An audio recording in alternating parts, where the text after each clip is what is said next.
നമസ്കാരം ഫ്രണ്ട്സ്, ഞാൻ നിങ്ങളുടെ സനിൽ പെരുന്തോട്ടത്ത് പുതിയ വീഡിയോയിലേക്ക് എല്ലാവർക്കും സ്വാഗതം. ഇന്ത്യൻ ഓഹരി വിപണി കുതിച്ചു കയറുന്ന ഈ സാഹചര്യത്തിൽ സെക്കൻഡറി മാർക്കറ്റിൽ ഉണ്ടാകുന്ന ഉണർവ് തന്നെ പ്രഥമ വിപണിയിലും അല്ലെങ്കിൽ പ്രൈമറി മാർക്കറ്റിലും ഉണ്ടായിക്കൊണ്ടിരിക്കുകയാണ്. നിരവധി കമ്പനികളാണ് ഈ അവസരം മുതലെടുത്ത് മാർക്കറ്റിലേക്ക് എത്താനായിട്ട് തയ്യാറായി നിൽക്കുന്നത്. അതുകൊണ്ട് തന്നെ രണ്ട് കമ്പനികളുടെ IPO വിശേഷങ്ങൾ ഒറ്റ വീഡിയോയിൽ അവതരിപ്പിക്കാനാണ് ഞാനിപ്പോൾ ശ്രമിച്ചുകൊണ്ടിരിക്കുന്നത്. എന്തായാലും നിങ്ങൾക്കതുകൊണ്ട് അസൗകര്യം ഉണ്ടാകില്ല എന്നെനിക്കറിയാം. കാരണം ഇൻഫർമേഷൻസിനൊന്നും ഒരു കുറവും ഉണ്ടാവില്ല. ഒറ്റ വീഡിയോയിൽ രണ്ട് കമ്പനികളെന്ന് പറയുമ്പോൾ RBZ ജുവല്ലേഴ്സ് ലിമിറ്റഡ് എന്നുള്ളൊരു കമ്പനി, അത് ഗുജറാത്ത് ബേസ്ഡ് ആയിട്ടുള്ള ഒരു ജ്വല്ലേഴ്സാണ്. അതുകൂടാതെ ക്രെഡോ ബ്രാൻഡ്സ് എന്ന് പറയുന്ന മുഫ്തി എന്ന ബ്രാൻഡിൽ അറിയപ്പെടുന്ന ഡ്രസ്സുകൾ, ഷർട്ടുകളെല്ലാം അങ്ങനെയുള്ള ഒരു കമ്പനിയുടെയും കൂടി വിശേഷങ്ങളാണ്. നമുക്കപ്പോൾ ആദ്യം RBZ കുറിച്ച് നോക്കാം. 100 കോടി രൂപയാണ് അവർ മാർക്കറ്റിൽ നിന്ന് റേസ് ചെയ്യാൻ ഉദ്ദേശിക്കുന്നത്.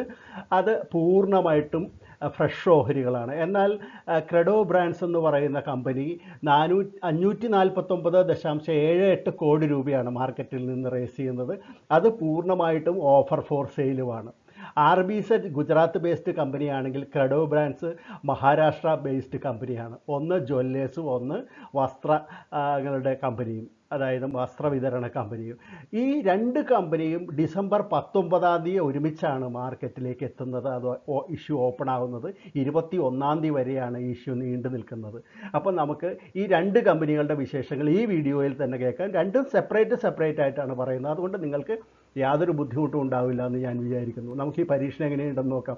ഇത് ഒരുമിച്ച് ഇത്രയും കമ്പനികൾ വന്നതുകൊണ്ടാണ് ഇങ്ങനെ ചെയ്യേണ്ടി വരുന്നത്. ഓക്കെ, നമുക്കിനി വീഡിയോയിലേക്ക് കിടക്കാം.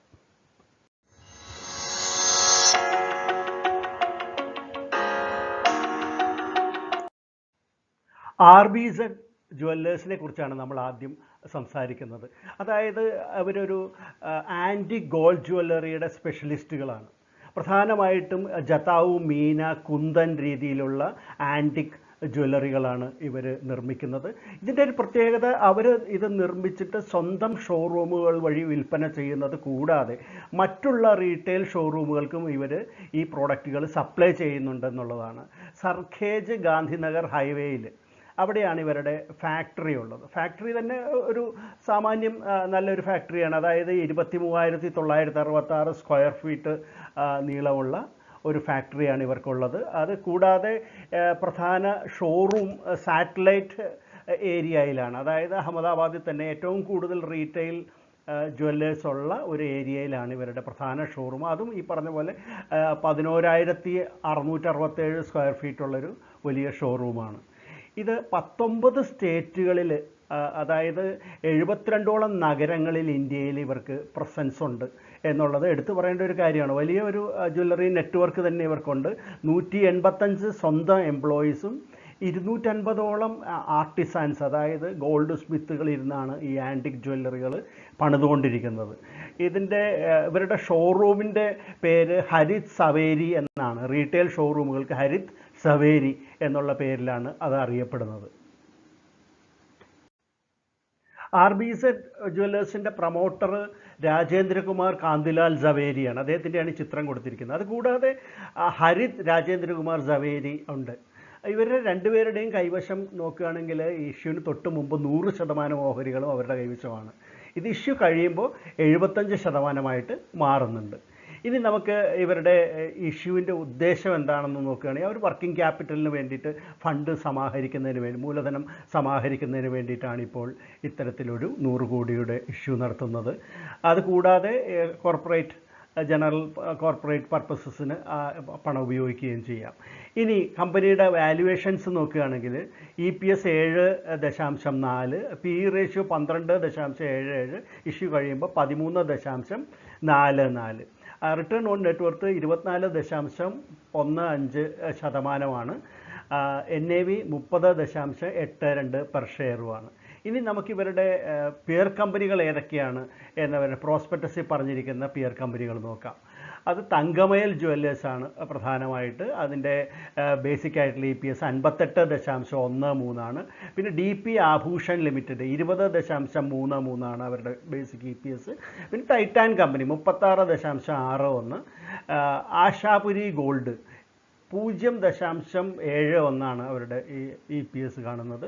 സ്കൈ ഗോൾഡ് ഉണ്ട്, അവർ 17.32, കല്യാൺ ജുവല്ലേഴ്സ് 4.2, പിന്നെ സെൻകോ ഗോൾഡാണ് 22.93. ഇനി ലീഡ് മാനേജേഴ്സ് നോക്കുകയാണെങ്കിൽ അരിഹന്ത് ക്യാപിറ്റൽ ആണ് പ്രധാനമായിട്ട് ലീഡ് മാനേജർ ഇവരുടെ. പിന്നെ രജിസ്ട്രാർ പറയുകയാണെങ്കിൽ ബിഗ് ഷെയർ സർവീസസ് പ്രൈവറ്റ് ലിമിറ്റഡുമാണ്. ഇനി RBSന്റെ ഫിനാൻഷ്യൽ കണക്കുകൾ പരിശോധിക്കുകയാണെങ്കിൽ 2021 റവന്യൂ വരുന്നത് 106.99 കോടിയാണ്. അടുത്ത വർഷം അത് 252.11 കോടി രൂപയിലേക്ക് വർദ്ധിച്ചിട്ടുണ്ട്. 2023 289.63 ആയിട്ടാണ് അതിൻ്റെ വർധനവ്. അടുത്ത കോളം കാണുന്നത് 2024 ഹാഫ് ഇയർലി കണക്കുകൾ മാത്രമാണ്. നെറ്റ് ഇൻകം നോക്കാം, 9.75 കോടി രൂപയാണ് 2021 2022 അത് 14.41 കോടി രൂപയായിട്ട് വർദ്ധിച്ചു. 2023 22.33 വർദ്ധിച്ചിരിക്കുകയാണ്. അപ്പോൾ നമ്മൾക്ക് ഒരു കാര്യം മനസ്സിലാകുന്നത് 14.6% റവന്യൂവിൽ വർധനവുണ്ടായിട്ടുണ്ട്. 22ഉം 23ഉം തമ്മിൽ വർധനവാണ് ഉണ്ടായിട്ടുള്ളത്. പിന്നെ പ്രോഫിറ്റ് ആഫ്റ്റർ ടാക്സ് നോക്കുകയാണെങ്കിൽ 2022 നിന്ന് 2023 ഏകദേശം 55.03% വർധനവുണ്ടായിട്ടുള്ളത്. അപ്പോൾ കണക്കുകൾ കാണിക്കുന്നത് കമ്പനി തീർച്ചയായിട്ടും മികച്ച രീതിയിലാണ് പ്രവർത്തിക്കുന്നതെന്ന് തന്നെയാണ്. RBZ IPOയുടെ വിശേഷങ്ങൾ ഒറ്റനോട്ടത്തിൽ നമുക്കൊന്ന് പരിശോധിക്കാം. ഡിസംബർ 19 മുതൽ 21 വരെയാണ് ഇഷ്യൂ ഓപ്പൺ ആയിരിക്കുന്നത്. 95 മുതൽ 100 വരെയാണ് ഇതിൻ്റെ പ്രൈസ് ബാൻഡ് എന്ന് പറഞ്ഞാൽ. 1 കോടി ആണ് ഫ്രഷ് ഓഹരികൾ മാർക്കറ്റിലേക്ക് വരുന്നത്. മറ്റേ ഓഫർ ഫോർ സെയിൽ ഒന്നും തന്നെ ഇല്ല. 100 കോടിയാണ് ഇതിൻ്റെ ഇഷ്യൂ സൈസ് എന്ന് പറഞ്ഞാൽ. 150 ഓഹരികളാണ് ഒരു ലോട്ടായിട്ട് അപ്ലൈ ചെയ്യാവുന്ന എണ്ണം. അങ്ങനെ 13 ലോട്ട് വരെ റീറ്റെയിലേഴ്സിന് അപ്ലൈ ചെയ്യാം. HNI ആണെങ്കിൽ 14 മുതൽ 67 ലോട്ട് വരെ അപ്ലൈ ചെയ്യാവുന്നതാണ്. ഇത് 35% റീറ്റെയിലേഴ്സിനാണ് അനുവദിക്കുന്നത്, 15% HNIസിനും 50% ഇൻസ്റ്റിറ്റ്യൂഷൻസിനുമാണ് കൊടുക്കുന്നത്. ഇതിൻ്റെ അലോക്കേഷൻ വരുന്നത് ഡിസംബർ 22 ആയിരിക്കും. ലിസ്റ്റിംഗ് NSEയിലും BSEയിലും ഉണ്ട്. ലിസ്റ്റിംഗ് ഡിസംബർ 27 ആയിരിക്കും. ഇനി ഇത് അപ്ലൈ ചെയ്യണോ വേണ്ടയോ എന്ന് ആലോചിക്കുന്നവരുടെ കമ്പനിയെക്കുറിച്ച് അറിയാൻ പറയേണ്ടത് ഇതൊരു സ്മോൾ ക്യാപ്പ് കമ്പനിയാണ് എന്നുള്ളതാണ്. ഇതിൻ്റെ പെയ്ഡപ്പ് 30 കോടിയായിരിക്കും പെയ്ഡപ്പ് ക്യാപിറ്റൽ. മാർക്കറ്റ് ക്യാപ്പ് വരുമ്പോൾ ഇഷ്യൂ കഴിയുമ്പോൾ അത് 400 കോടിയാണ്. അപ്പോൾ അത് സ്മോൾ ക്യാപ്പ് കമ്പനികൾ തന്നെയാണ്. ഒരു റീസണബിളി പ്രൈസ്ഡ് ആണ്. പിന്നെ നമുക്ക് അറിയേണ്ട ഒരു കാര്യം നേരത്തെ പറഞ്ഞത്, ഇതിൻ്റെ ഫിനാൻഷ്യൽ സൈഡ് വളരെ മികച്ചതായിട്ടാണ് കാണുന്നത്. 22 നിന്ന് 23 നല്ല വളർച്ചയാണ് കമ്പനി കാണിക്കുന്നത്. തീർച്ചയായിട്ടും ഗുജറാത്ത് ബേസ്ഡ് ആയിട്ടുള്ള ആൻറ്റിക് ജ്വല്ലറികളുടെ നിർമ്മാതാക്കളായിട്ടുള്ള RBZ കമ്പനി മികച്ച ഒരു ഇഷ്യൂ തന്നെയാണെന്ന് പറയാം. ക്രെഡോ ബ്രാൻഡ്സിൻ്റെ മുഫ്തി ബ്രാൻഡിലുള്ള വസ്ത്രങ്ങളെന്ന് പറഞ്ഞു കഴിഞ്ഞാൽ മിഡ് പ്രീമിയം തരത്തിലുള്ള കാഷ്വൽ വെയറുകളാണ് പുരുഷന്മാർക്ക് വേണ്ടിയിട്ടുള്ളത്. അതിൽ പ്രധാനമായിട്ടും ഷർട്ടുകൾ, ജീൻസ്, ടീഷർട്ട് അങ്ങനെയൊക്കെയുള്ള വസ്ത്രങ്ങളാണ്. ഇത് മെട്രോ നഗരങ്ങളിൽ മുതൽ Tier 3 നഗരങ്ങളിൽ വരെ അവരുടെ പ്രസൻസ് വളരെയധികം വ്യക്തമായിട്ട് ഉണ്ട്. പിന്നെ എക്സ്ക്ലൂസീവ് ഷോറൂമുകൾ ഏകദേശം 379 എണ്ണമുണ്ട് ഇന്ത്യയിൽ. കൂടാതെ ലാർജ് ഷോറൂമുകൾ ഒരു 89 ഉണ്ടെന്ന് പറയുന്നു. അതുകൂടാതെ മൾട്ടി ബ്രാൻഡുകളായിട്ട് ഇവരുടെ ബ്രാൻഡുകൾ മറ്റ് ബ്രാൻഡുകളോടൊപ്പം 1305 ഔട്ട്ലെറ്റുകളിലും വിൽപ്പനയ്ക്കുണ്ട്. അതായത് വിമാനത്താവളങ്ങൾ, റെയിൽവേ സ്റ്റേഷൻ തുടങ്ങിയിട്ടുള്ള വലിയ ആളുകൾ വരുന്ന മാളുകൾ തുടങ്ങിയ സ്ഥലത്ത് ഇവരുടെ എക്സ്ക്ലൂസീവ് ഷോറൂമുകൾ തുറക്കാറുണ്ട്. പിന്നെ ഓംനി ചാനൽ, അതായത് ഓൺലൈനായിട്ടുള്ള മാർക്കറ്റിംഗ് ഫെസിലിറ്റി അവരുടെ വെബ്സൈറ്റ് വഴി കമ്പനി ചെയ്യുന്നുണ്ട്. ക്രെഡോ ബ്രാൻഡ്സിൻ്റേതായിട്ട് 1807 ടച്ച് പോയിൻറ്റ്സിൽ, അതായത് 591 നഗരങ്ങളിൽ അവരുടെ പ്രസൻസ്, ഇത് മാർക്കറ്റിംഗ് ഫെസിലിറ്റി ഉണ്ട്.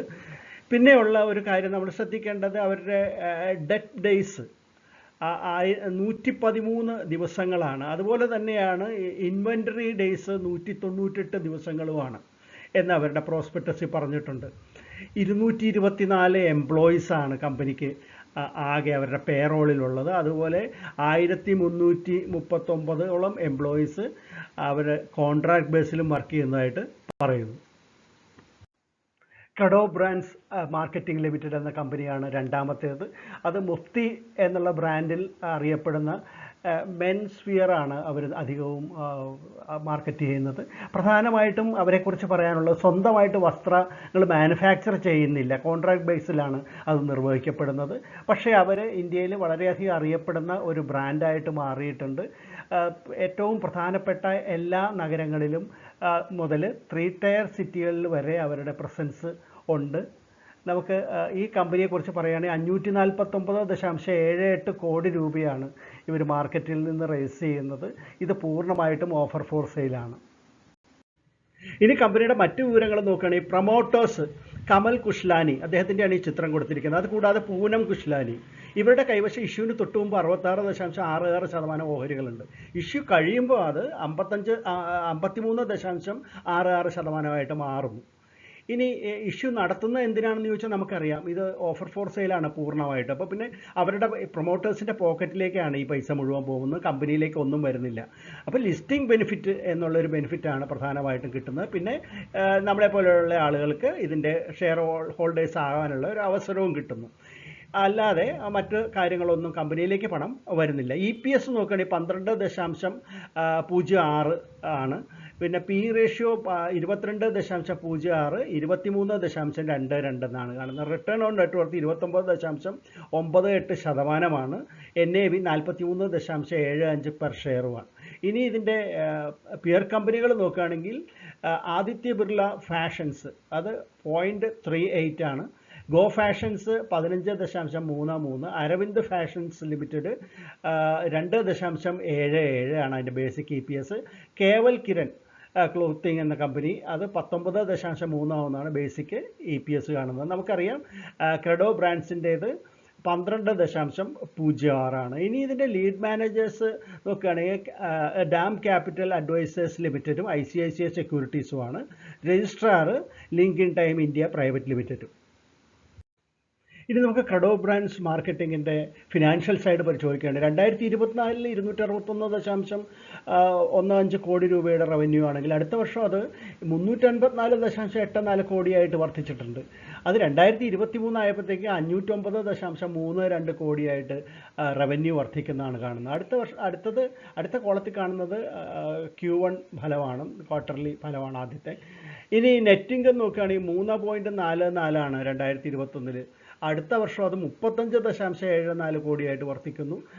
2023 77.51 കോടിയായിട്ട് വർദ്ധിച്ചിട്ടുണ്ട്.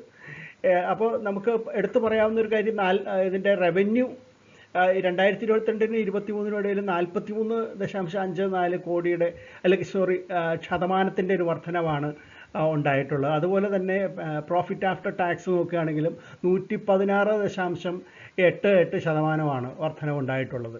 പിന്നെ ആകെ ഒരു കൺസേൺ കാണുന്നത് പ്രോഫിറ്റിൻ്റെ കാര്യത്തിൽ ഫസ്റ്റ് ക്വാർട്ടറിൽ 2024 ആദ്യ ക്വാർട്ടറിൽ ഒരു ഡിക്ലൈനാണ് കാണുന്നത്.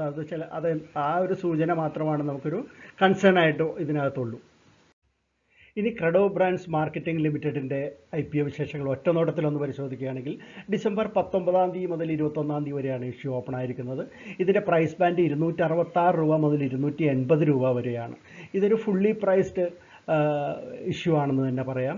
ഫ്രഷ് ഓഹരികളൊന്നും തന്നെയില്ല. 1.96 കോടി രൂപയുടെ ഓഫർ ഫോർ സെയിലാണ്. അതായത് 549.78 കോടി രൂപയാണ് ഇതിൻ്റെ ഇഷ്യൂ സൈസ് എന്ന് പറയുന്നത്. റീറ്റെയിലേഴ്സിൻ്റെ ഒരു ലോട്ട് എന്ന് പറഞ്ഞാൽ 53 ഷെയർസാണ്. അങ്ങനെ 13 ലോട്ട് വരെ റീറ്റെയിലേഴ്സിന് അപ്ലൈ ചെയ്യാവുന്നതാണ്. HNIസിനാണെങ്കിൽ 14 ലോട്ട് മുതൽ 67 ലോട്ട് വരെയാണ് അവർക്ക് അപ്ലൈ ചെയ്യാവുന്നത്. 2 രൂപയാണ് ഇതിൻ്റെ ഫേസ് വാല്യൂ. 35% ഓഹരികളും റീറ്റെയിലേഴ്സിനാണ് കൊടുക്കുന്നത്, 15% HNIസിനും 50% ഇൻസ്റ്റിറ്റ്യൂഷൻസിനുമാണ് കൊടുക്കുന്നത്. ഇതിൻ്റെ അലോക്കേഷൻ 35% റീറ്റെയിലേഴ്സിനെന്ന് പറഞ്ഞല്ലോ, അത് ഡിസംബർ 22 ഈ അലോട്ട്മെൻറ്റ് മാർക്കറ്റിൽ വരുന്നത്. പിന്നെ ഇതിൻ്റെ ലിസ്റ്റിംഗ് NSEയിലും BSEയിലും ഉണ്ട്. അത് ഡിസംബർ 27 ആയിരിക്കും. അപ്പോൾ നമുക്ക് ഇത് ആ കമ്പനിയെക്കുറിച്ച് ഇത് വാങ്ങണോ വേണ്ടിയോ എന്ന് സംശയമുള്ളവരോട് പറയാനുള്ളത്, ഇവരുടെ ഫിനാൻഷ്യൽ സൈഡെല്ലാം വളരെ മികച്ചതാണ്. ഇപ്പോൾ ഈ റീസെൻ്റായിട്ടുള്ള ഒരു ചെറിയ ഡിക്ലൈൻ കാണുന്നുണ്ടെന്ന് മാത്രമേ ഉള്ളൂ. ബാക്കി കമ്പനിയുടെ ഫിനാൻഷ്യൽ സൈഡെല്ലാം വളരെ മികച്ചതായിട്ടാണ് കാണുന്നത്. പിന്നെ നമുക്ക് എടുത്തു പറയേണ്ടത് ഇവർക്ക് സ്വന്തമായിട്ട് മാനുഫാക്ചറിങ് ഇല്ല, എല്ലാം കോൺട്രാക്ട് ബേസിലാണ് ചെയ്യുന്നത് എന്നുള്ളതാണ്. അതുകൊണ്ട് കുഴപ്പമൊന്നുമില്ല, ഫിനാൻഷ്യൽ സൈഡെല്ലാം മികച്ചു തന്നെയാണല്ലോ നിൽക്കുന്നത്.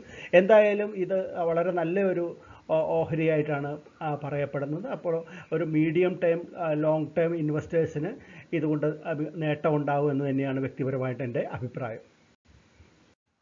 ഫ്രണ്ട്സ്, രണ്ട് വീഡിയോകൾ, രണ്ട് കമ്പനികളുടെ IPO വിശേഷങ്ങൾ ഒറ്റ വീഡിയോയിലാണ് നൽകിയിരിക്കുന്നത്. അതുകൊണ്ട് കുഴപ്പമൊന്നും ഉണ്ടായില്ലല്ലോ അല്ലേ?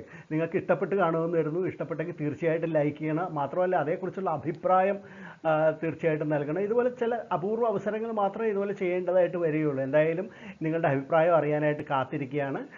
അതോടൊപ്പം തന്നെ ഇത് ഫ്രണ്ട്സിനെല്ലാം ഷെയർ ചെയ്ത് നിങ്ങൾ കൂടുതലായിട്ട് ഇതൊന്ന് എൻകറേജ് ചെയ്യുക. എന്തായാലും നമുക്ക് മറ്റൊരു വീഡിയോ ആയിട്ട് ഉടൻ തന്നെ കാണേണ്ടതുണ്ട്. അതുവരെ നന്ദി, നമസ്കാരം, ബൈ.